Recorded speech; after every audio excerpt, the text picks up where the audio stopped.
మీరు home minister గారికి పంపించుకుంటారో, deputy CM పంపిస్తారో, CM గారికి పంపిస్తారో మీ ఊహకు వదిలేస్తున్నాం.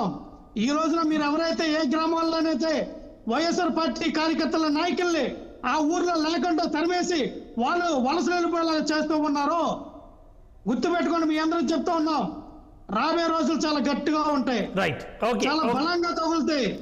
పార్టీ తట్టుకునే శక్తి ఉంటేనే ఈ రోజున మీరు కేసులు కానీ ఏదిగైనా మీద దాడి కానీ ఏదైనా మీరు చేయడానికి సిద్ధమైతే లక్ష్మణ్ గారు మళ్ళీ వస్తాను. రైట్, రామబ్రహ్మం గారు. లక్ష్మణ్ గారు, ఎస్, ఇప్పుడు ముందుగా లక్ష్మణ్ గారు కొన్ని మాటలు మాట్లాడుతూ ఉన్నారు.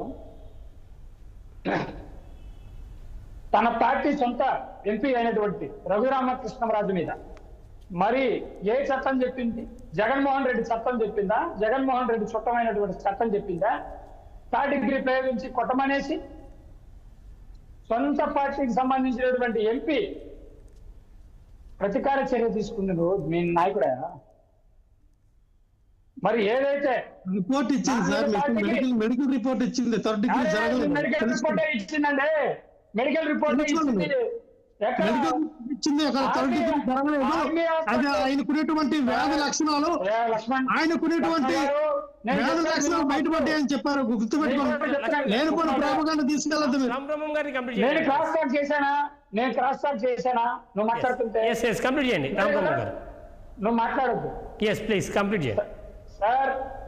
ఆ రోజున నువ్వు కాదు మీరు, మాట వినండి సార్. బలరాం గారు, ఆ రోజున సొంత పార్టీ ఎంపీ మీద థర్డ్ డిగ్రీ ప్రయోగించి మరి రాజ్యాంగాన్ని తొంగలో దొక్కి మరి జగన్మోహన్ రెడ్డి చుట్టమైనటువంటి చట్టాన్ని తీసుకొని వచ్చి మరి పోలీసుల ద్వారాగా ఆ రోజు క్లియర్ కట్ గా చెప్పారు రఘురామకృష్ణరాజు గారు. ఐజీ సునీల్ కుమార్ మరియు కొంతమంది ప్రైవేటు వ్యక్తులు నా మీద దాడి చేశారు. ఆ వ్యక్తుల పేర్లతో సహా చెప్పాడు. ఆ రోజు ఏమైందండి? మీరు అన్నారే ఇందాకలా, రాజ్యాంగాన్ని అమలుపరచకుండా రౌడీ రాజ్యాంగం చేస్తారు. ఇక్కడ కూడా చంద్రబాబు నాయుడు గారి ప్రభుత్వం కానీ, తెలుగుదేశం పార్టీ ప్రభుత్వం కానీ, ఎన్డీఏ కూటమి కానీ ఏదైతే ప్రజలు ఇచ్చేటువంటి ఆశీస్సులు, ప్రజల ఆశయాలను, ప్రజల ఆలోచనలను అనుగుణంగా పనిచేయడమే తప్ప ఎక్కడా కూడా రూల్ వైలేట్ అనేది జరగడానికి వీలు లేదు. మా నాయకుడు స్ట్రిక్ట్ గా ఒకటే మాట చెప్తా ఉన్నాడు, తప్పు చేసిన వారు ఎవరైనా సరే పార్టీలకు అతీతంగా వారిని శిక్షించాల్సిందే. ముఖ్యంగా ఇప్పుడు ఏదైతే మహిళల మీద కానివ్వండి, లేదంటే చిన్నారుల పైన కానీ, ఎవరిపైన కానీ ఎటువంటి అఘాయిత్యాలు జరిగినా సరే ట్రీట్మెంట్ మెజర్ చాలా తీవ్రంగా ఉండాల్సిందే అని చెప్తున్నారు.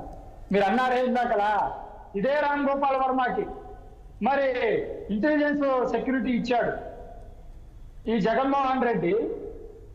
తను మరి ఏ అధికారం ఉందనేసి ఆయన ఏమైనా ప్రజాప్రతినిధి?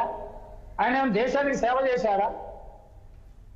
మరి ఏ విధంగా ఆయనకి ఇంటెలిజెన్స్ సెక్యూరిటీ ఇచ్చారు? అంటే అతనికి ఏమైనా ప్రాణహాని ఉందా? అతను చేసిన సినిమాలు ఏంటండి? లక్ష్మీ ఎన్టీఆర్, మీరు ఇందాక అన్నారే మా మండల అధ్యక్షుడు సినిమా కృష్ణ గారు ఎన్టీ రామారావు గారి గురించి తీశారండి.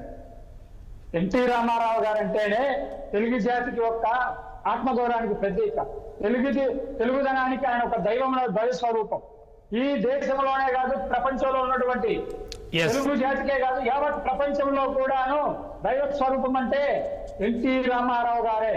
అలాంటి ఎన్టీ రామారావు గారి జీవిత చరిత్రని, ఆయన 70 ఏళ్ల జీవిత చరిత్రని లాస్ట్ లో వచ్చినటువంటి లక్ష్మీ పార్వతిని తీసుకొచ్చేసి రామగోపాల్ వర్మకు కావాల్సినటువంటి విధంగా జగన్మోహన్ రెడ్డి పార్టీకి కావాల్సిన లక్ష్మీ పార్వతిని తీసుకొచ్చింది చంద్రబాబు నాయుడే. ఆ లక్ష్మీ పార్వతిని తగ్గించింది చంద్రబాబు నాయుడే. అయ్యా, లక్ష్మీ పార్వతిని తీసుకొచ్చి ఆ విషయం చెప్పండి మీరు.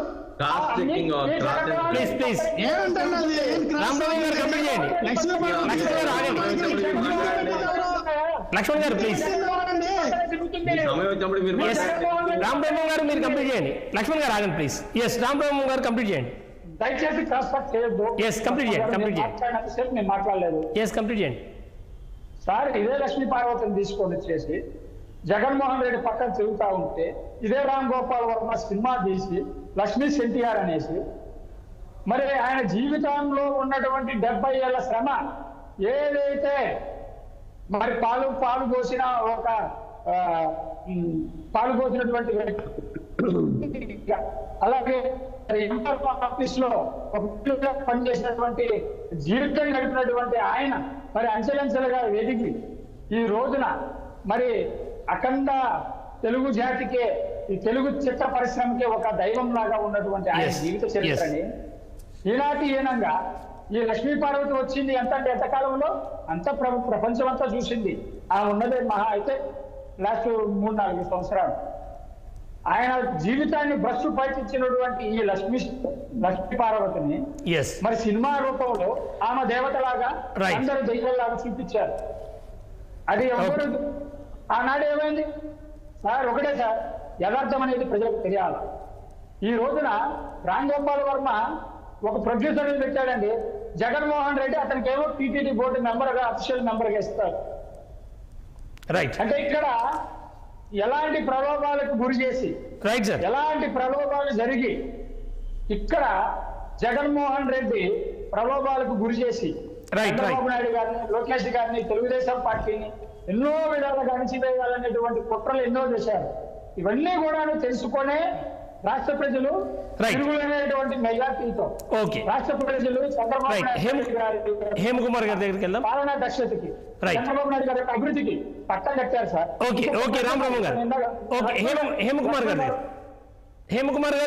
హేమకుమార్ గారు ఏంటి మీరు 3rd డిగ్రీ ప్రయోగిస్తామని చెప్పి ఏమైనా పబ్లిక్ లో అనౌన్స్ చేశారా? ఏంది ఆయనకి 3rd డిగ్రీ ప్రయోగిస్తారని చెప్పి ఎందుకు అంత భయం పట్టుకుంది ఆయనకి? బలరాం గారు, మీకు 60 వీక్షకులకి, యాజమాన్యానికి మరియు ఛానల్లో ఉన్న మిత్రులందరూ కూడా నమస్కారాలు. సార్ నేను ఒకటైతే చెప్పగలుగుతున్నాను సార్. సార్ వినబడుతుంది కదా? ఓకే సార్, పర్ఫెక్ట్ ఉంది. యాక్చువల్గా నోరు మంచిదైతే ఊరు మంచిదైతే, ఇదేం కొత్తగా వచ్చింది కాదు, గతంలో నుంచి ఎప్పటి నుంచో ఉండేది. మన నోరు మంచిదైతే ఊరు మనల్ని కూడా అంతే విధంగా చూస్తారు. అండ్ ఎస్పెషల్లీ ఒకటి I wanted to tell one thing. నేను ఇంతసేపు ఎవరు మాట్లాడినా మధ్యలో అసలు ఏం మాట్లాడలేదు. బట్ నేను ఎప్పుడైతే మాట్లాడుతున్నానో ఎవరైనా మధ్యలో వచ్చారంటే కూడా బాగుంది.